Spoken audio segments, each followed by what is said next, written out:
Muy bien, perfecto. Bueno, a continuación tiene la palabra el doctor Rafael Cúnzulo y hablará sobre la ponencia titulada Analogía y conocimiento de Dios.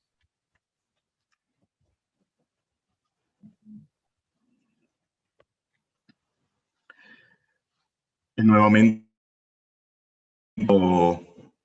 saludar a todos los presentes, especialmente a mis maestros en la hermenéutica, que han sido, a través de sus libros, Gadamer, y a través de sus conferencias y las pláticas, como dicen en México, y las conversaciones, como decimos nosotros, con Grondin y Beuchot. Es una alegría inmensa que los dos estén hoy acá. Y además una alegría tantos amigos. No, bueno, tendría que nombrar casi uno por uno a todos los expositores que por uno u otro motivo conozco. Desde exalumnos hasta amigos mexicanos, amigos de Chile, bueno, de todas las regiones, de Uruguay. Así que les agradezco a todos su presencia y también el enriquecimiento que me dan. En estos momentos estoy radicado en la madre de ciudades, en Santiago del Estero, desde hace 2 meses, en el noroeste argentino. Y sino gracias a las distancias y gracias a la virtualidad, hemos podido trabajar con una intensidad y hacer este congreso de manera grupal y, bueno, de una manera nueva.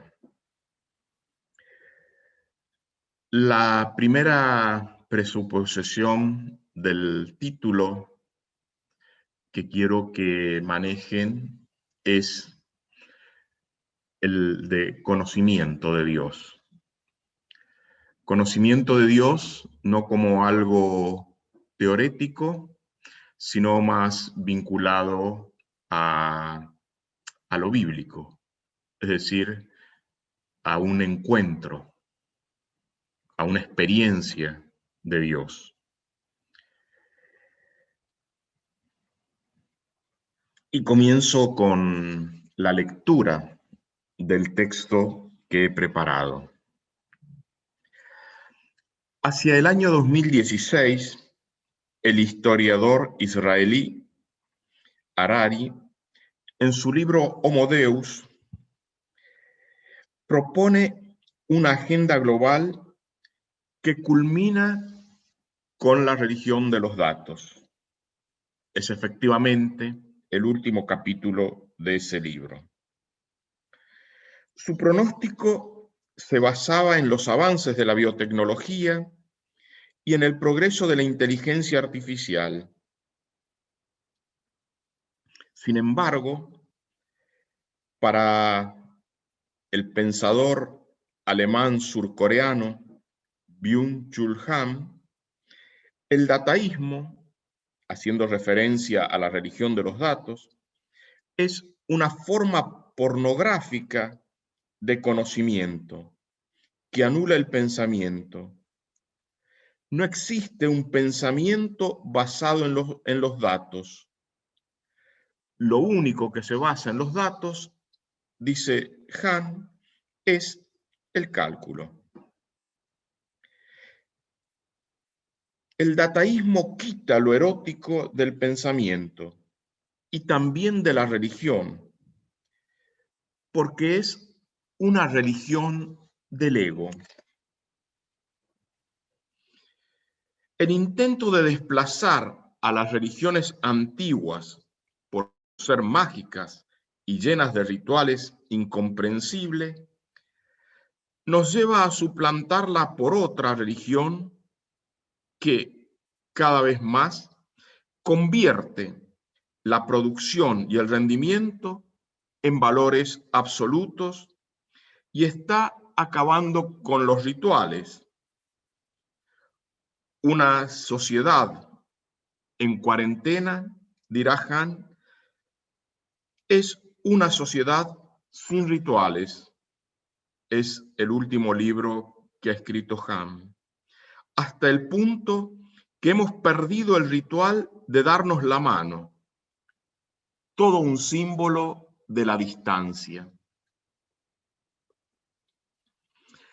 La denuncia de la religión como algo egolátrico y distante que le hace Han a Harari nos lleva a repensar una de las dimensiones esenciales del hecho religioso, que es su capacidad de vinculación con otros seres o con el ser.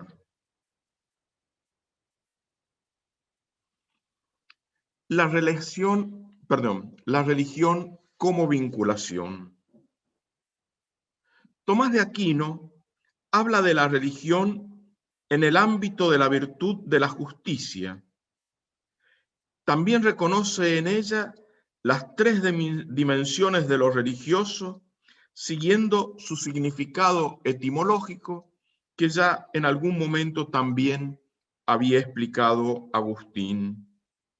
Dice Santo Tomás, la religión, sea que se llame así por la repetición de lectura, por la reelección de la que por negligencia hemos perdido, o por la religación, lo cierto es que propiamente importa orden a Dios, pues a Él es a quien principalmente debemos ligarnos como a principio indeficiente, a Él debe tender sin cesar nuestra elección como a fin último, perdido por la negligencia al pecar, y Él es también a quien nosotros debemos recuperar creyendo y atestiguando nuestra fe.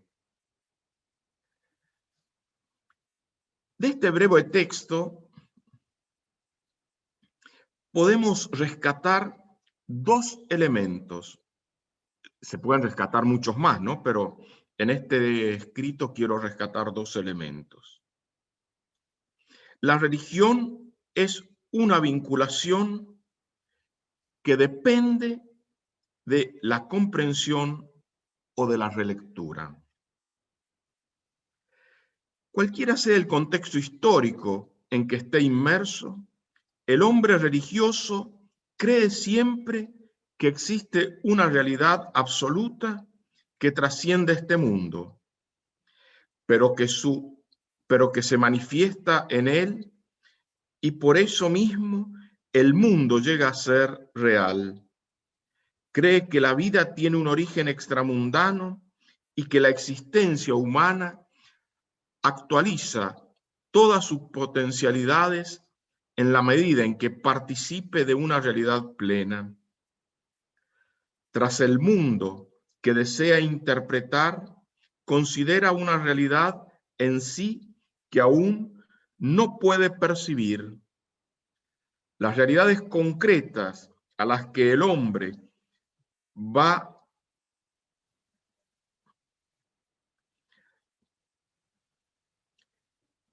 las realidades concretas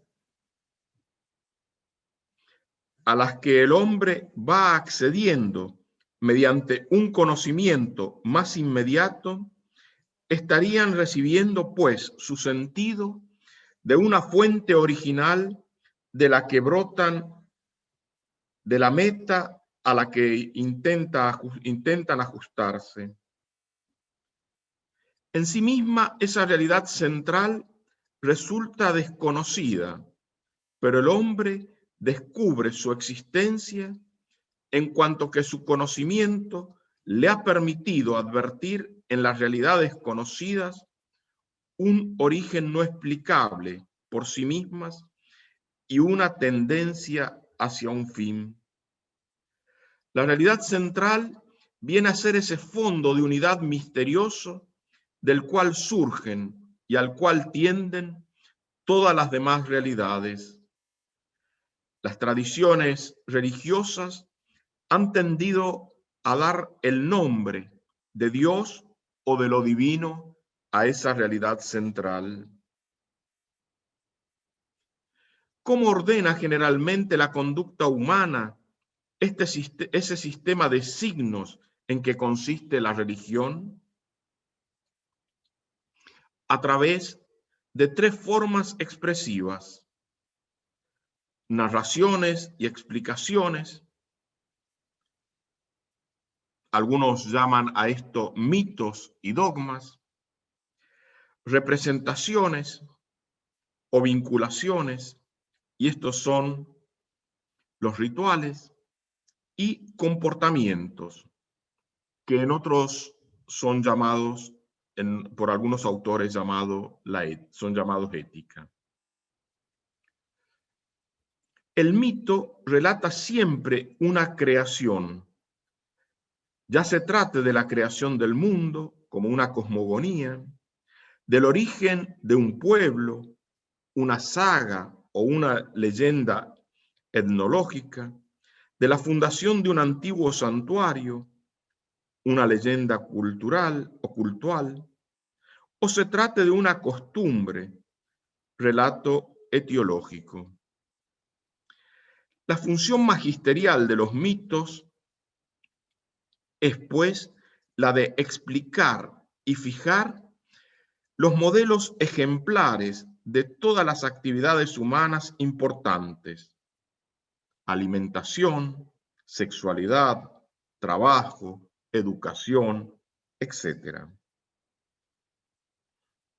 Los ritos son básicamente acciones que se repiten y con las que los seres humanos interrumpen su actividad cotidiana para representar aquella otra realidad que el mito había sugerido.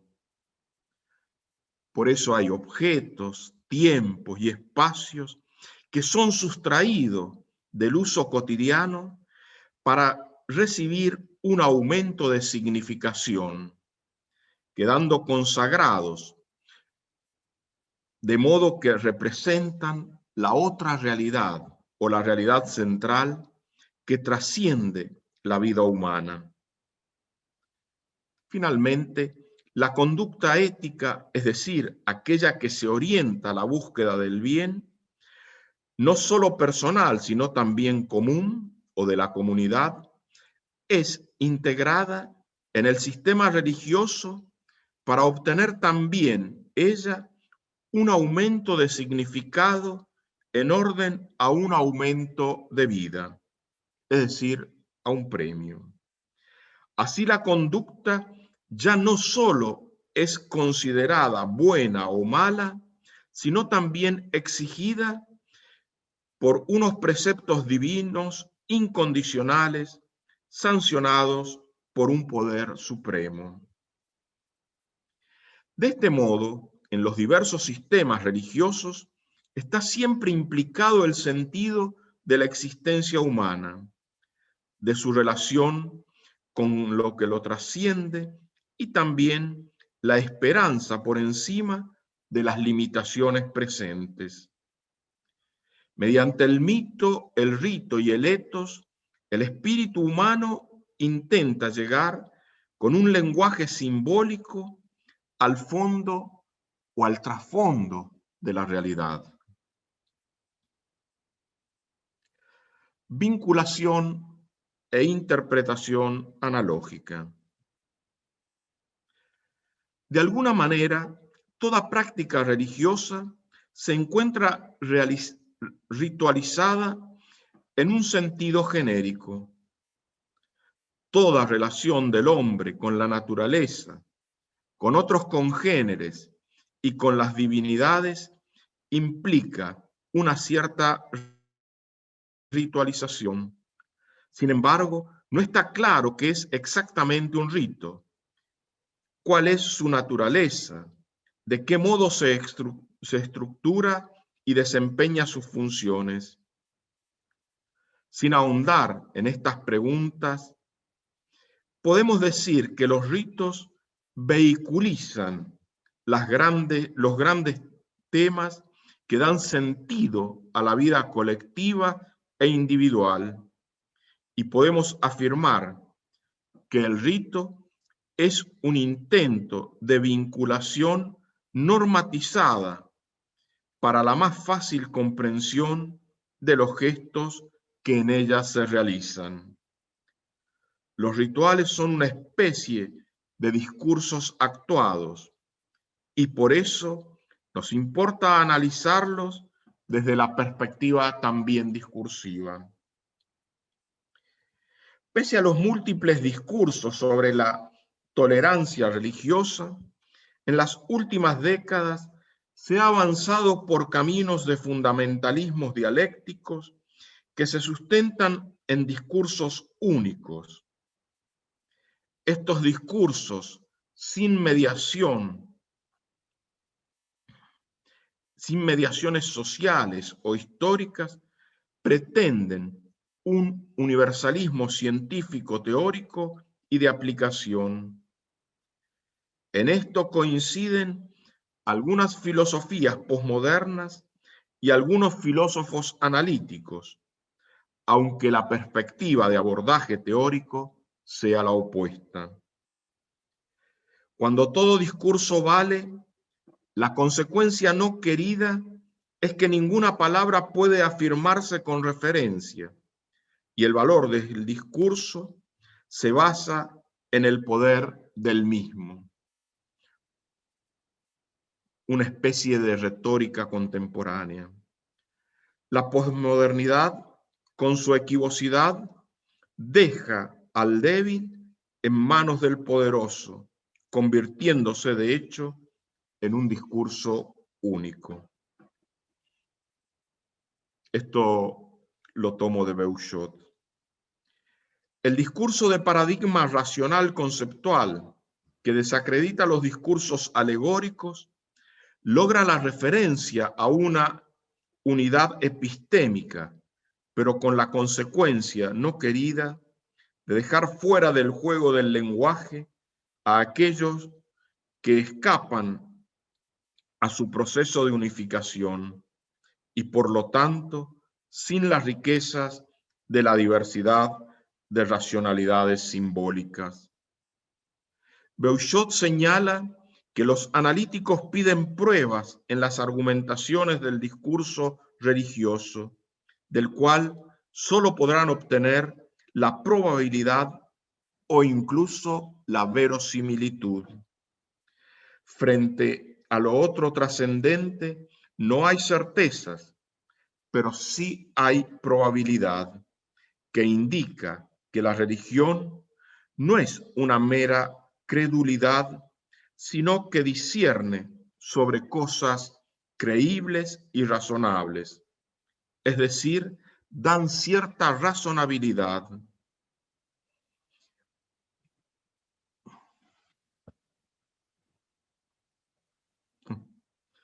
Pensé que se había cortado la conexión.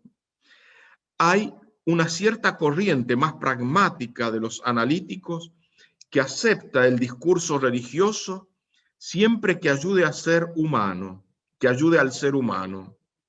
Para Peirce, la existencia de Dios es la mejor probabilidad frente al azar.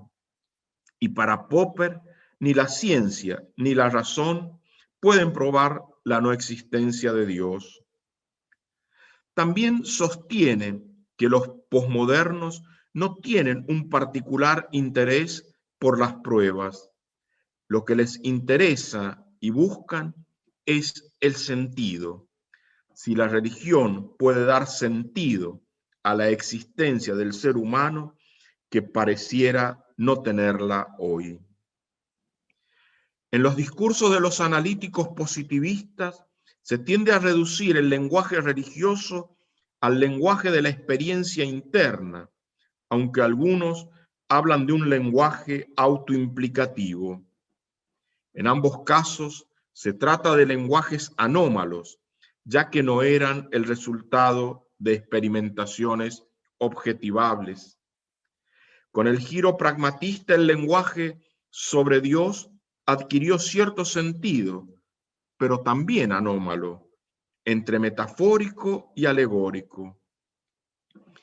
Con el uso del lenguaje metafórico de los pragmatistas, se regresa a lo que podríamos señalar como un lenguaje negativo sobre Dios, que abunda en los posmodernos, pero que ya está presente en la patrística y en el medioevo, como hemos señalado respecto a Santo Tomás, quien sigue a San Agustín, y también a San Juan Damasceno.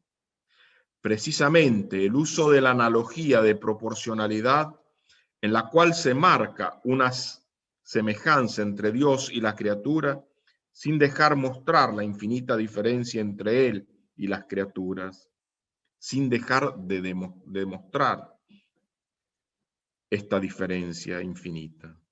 En muchos posmodernos, las disimilitudes marcan casi un camino al equívoco y cercano al nihilismo. Afirma Beuchot: por eso me parece necesaria para el lenguaje sobre Dios una hermenéutica analógica entre el unívoco de los analíticos y el equivocismo, teología negativa, de los posmodernos. La analogía ha hecho falta, ha estado ausente y se necesita. Es una hermenéutica con ontología débil, es un relacionismo con sustancias, no tan débil como la ontología de Bátimo, el cual no admite estructuras, esencias ni causa, pero reconoce que necesita la ontología cuando se trata de construir una ética. La hermenéutica analógica además da mucha importancia al símbolo, que es lo nuclear de la religión. El símbolo solo se conoce analógicamente por analogía. Hasta aquí Beuchot. Si bien el planteo de Beuchot se refiere en primera instancia al modo de acercamiento interpretativo de Dios, de este se desprende el modo de acercamiento y vinculación vital. Sin una relectura analógica, la religión se puede volver un mito fundante de acciones sociales, políticas y religiosas que pretenden imponerse de modo violento, simbólico o real, como un modo de dominación de lo divino a través de ciertos humanos elevados a sí mismos a categorías de semidioses. El discurso de paradigma racional conceptual que desacredita los discursos alegóricos logra la referencia a una unidad epistémica, pero deja fuera del juego del lenguaje a aquellos que no aceptan su unificación. Beuchot señala que los analíticos piden pruebas en la argumentación del discurso religioso, del cual solo hay probabilidad. Y los posmodernos piden sentimiento, piden sentido a la religión, que dé un sentido a lo humano.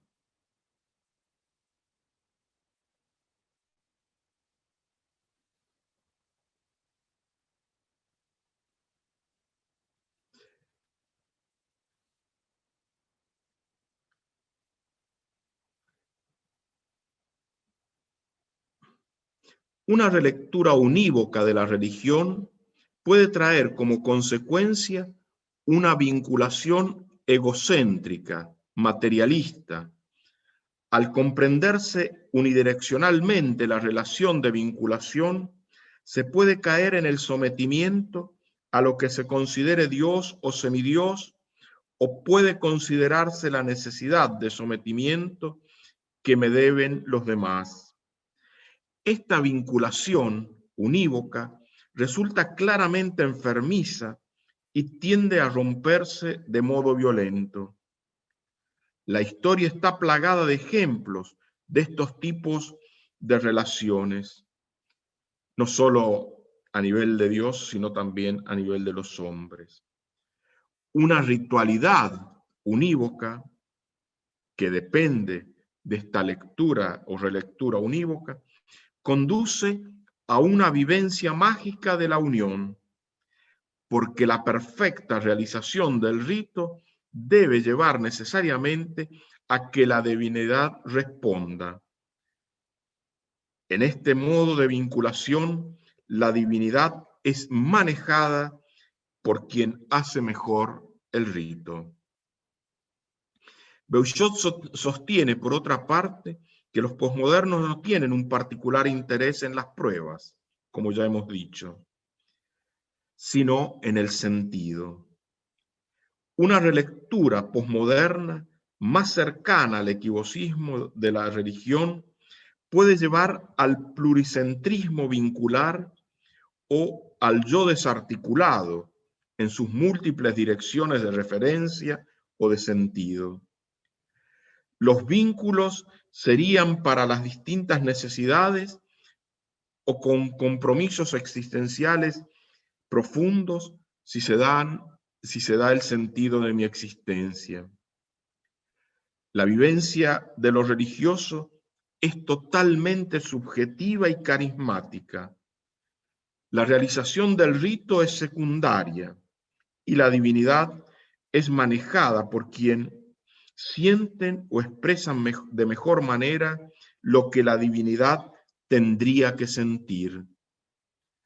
Las relaciones no son de sometimiento, pero sí de interés momentáneo o utilitarista.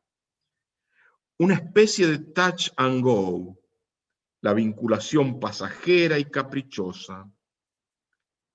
Según Byung-Chul Han, la presión para ser auténtico conduce a una introspección narcisista, a ocuparse permanentemente de la propia psicología. También la comunicación se organiza psicológicamente. La sociedad de la autenticidad es una sociedad de la intimidad, y de la intimidad y del desnudamiento. El nudismo anímico le otorga rasgos pornográficos. Las relaciones sociales son aún más verdaderas y auténticas cuanto mayor privacidad e intimidad revelan. Sería una especie de religión del selfie. En cambio, el rito para Han, al ser una forma de reconocimiento, la percepción simbólica percibe lo duradero. De este modo, el mundo es liberado de su contingencia y se le otorga una permanencia. El mundo sufre hoy una fuerte carestía de lo simbólico. Los datos y las informaciones carecen de toda fuerza simbólica y por eso no permiten ningún reconocimiento. En el vacío simbólico se pierden aquellas imágenes y metáforas generadoras de sentidos y fundadoras de comunidad que dan estabilidad a la vida. Disminuye la experiencia de la duración y aumenta radicalmente la experiencia de la contingencia.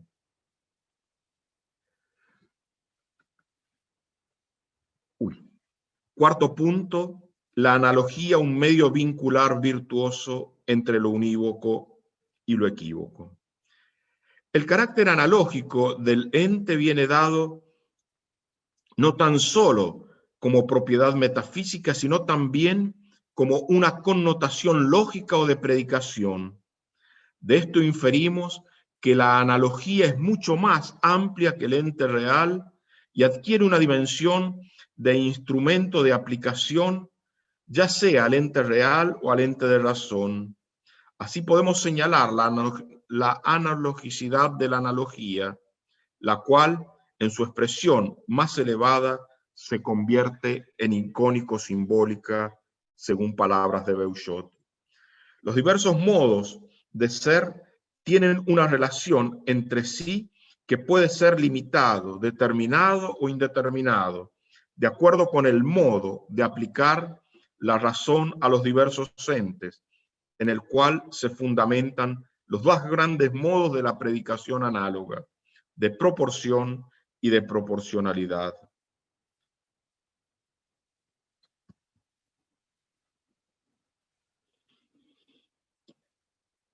Estas breves consideraciones sobre la analogía nos permiten tomar conciencia del hondo sustento metafísico que tiene la alteridad. La misma se funda en una igualdad, ya sea de origen, de esencia o de determinaciones espacios temporales, pero no sin diferencia, y se funda en la diferencia de cada ente particular, por más que haga referencia a algo uno. Así el discurso analógico no es excluyente de lo otro, ya sea por ambigüedad o por determinaciones arbitrarias, puesto que respeta la razón única y la diversidad simbólica. Vamos a pasar. Una relectura analógica de la religión, a su vez, permite una relación o vinculación con la divinidad o con el Dios del mito o creencia diversas. Se puede abrir a una referencia con pluralidad de manifestaciones. Tiene una exigencia de normatividad, pero al mismo tiempo un amplio espacio para lo apofántico y carismático. A modo de conclusión, dice Beuchot que las aplicaciones prácticas son las que dan mejor idea de una doctrina, sobre todo filosófica. En lo expuesto, creo, hasta el momento, se ha marcado claramente la pertinencia sobre el lenguaje analógico y la hermenéutica analógica para desarrollar tanto un discurso teológico sobre Dios como la posibilidad de un acercamiento a la divinidad o a la comprensión de las máximas y normas de comportamientos religiosos. Las religiones parten de algo indemostrable, como es la creencia de lo divino, y se acercan a ella de modo tentativo, pero con un carácter de firmeza que le confiere una certeza subjetiva que solo pueden expresarlo de modo metafórico, el cual las conduce a buscar referencias no subjetivas que le ayuden a comunicar lo que pareciera incomunicable, por ser algo comprensible solo para quienes comparten la fe. La analogía como posibilidad epistémica de lo totalmente otro nos da esa posibilidad de decir y de mostrar, de comunicar y de compartir la experiencia inenarrable de contemplar en el ícono lo que Dios puede mostrar de sí sin que la criatura enmudezca. Sin una relectura analógica, la religión se puede volver el mito fundante de acciones sociales, políticas o religiosas que pretendan imponerse de modo violento. Como señalé anteriormente, violencia que puede ser simbólica o real.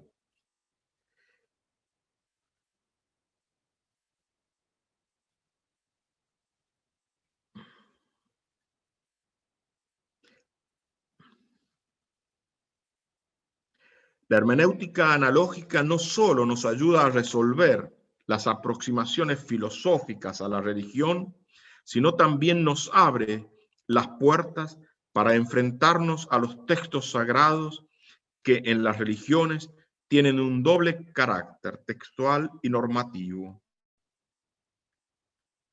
El texto se refiere generalmente a las alegorías y máximas que fundan las teorías y que fundan también los rituales. A lo largo de la exposición hemos querido mostrar que las prácticas rituales, como camino de vinculación entre los humanos y lo divino, dependen claramente del tipo de relectura que se tenga de los textos fundantes de cada religión y los lenguajes simbólicos que vehiculan esa relación. Muchas gracias. Muchas gracias, Rafael. Muy bien.